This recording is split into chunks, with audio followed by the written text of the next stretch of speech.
you. A lot of us see it as the camel's nose in our industry's tent. It allows for more regulation. I think you probably see it. I was suspected with some other animal activity that you might suspect it to be. I think you're being generous and very political here, calling it the nose of the camel. Maybe another animal. Okay. So, we feel like it allows for more regulation from government bureaucrats that have no idea what's going on in our industry. This has been tried and tested in Australia. It didn't work. Merchants didn't pass on the savings to consumers. They paid more. My question to you is, what makes you think, or other senators think, that it's going to work here?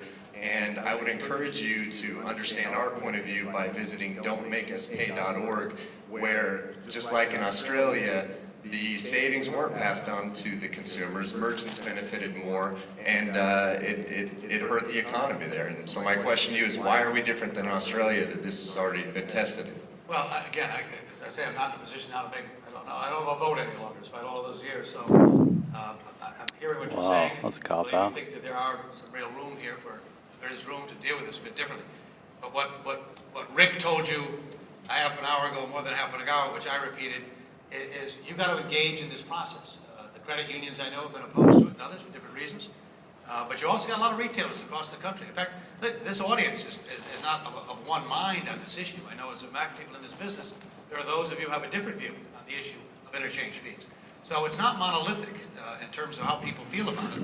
And again, consumers rule. And you're right, Australia's been a problem. Europe, they see it a little differently, and it operates differently there, where they have much lower percentages that come out. So there are examples you can cite where things work and don't work.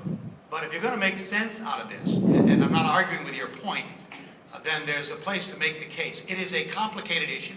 You've got very strong opponents in the retail community out there. Some of them are major retailers, large conglomerates like Walmart and others, where you're very delicate about how you treat with them, and others that don't have necessarily the political clout to do so are at different levels. And I don't want to, my point here is not to just sort of give you a speech to placate, but to tell you what I think you need to do to educate people to understand the issue. It is complicated, and it requires a level of education that you don't normally get superficially, particularly when people come into the floor of the Senate and you've got 15 minutes to vote, and someone is saying, how do you vote on this, without knowing much more about it than that. So as an industry that's deeply involved in this, you bear an obligation, if you care about your business, to educate your political community at a local, state, and federal level.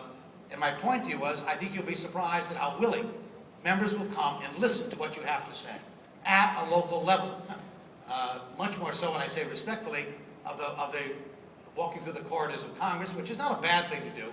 But you want to leave an indelible impression on a congressman's mind about an issue, you meet him on their turf, on your turf, to talk about the issue with your employees in the room, about how it works and how it affects you.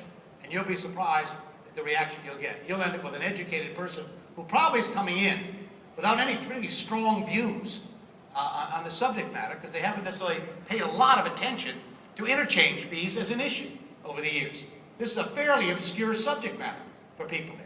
Not because they're bad or ignorant or not bright enough, but because Afghanistan and Libya and the debt ceiling and all the other issues you can talk about, don't ask, don't, all these other questions that get the headlines in newspapers, on television shows. When was the last time one of the networks led with interchange fees as a story? So you've got a job, but nonetheless, if you don't do it, I guarantee you the other side's doing it. And if you don't get out and compete with them, they're going to beat your brains out. And all of the speeches about how bad this isn't much worth more than that, speech. But you've got to engage it. I mean, that's my experience over 36 years in the Congress was the businesses that engaged with me, made me understand at a local level what was going on, left the kind of strong impressions about what needed to be done. What else?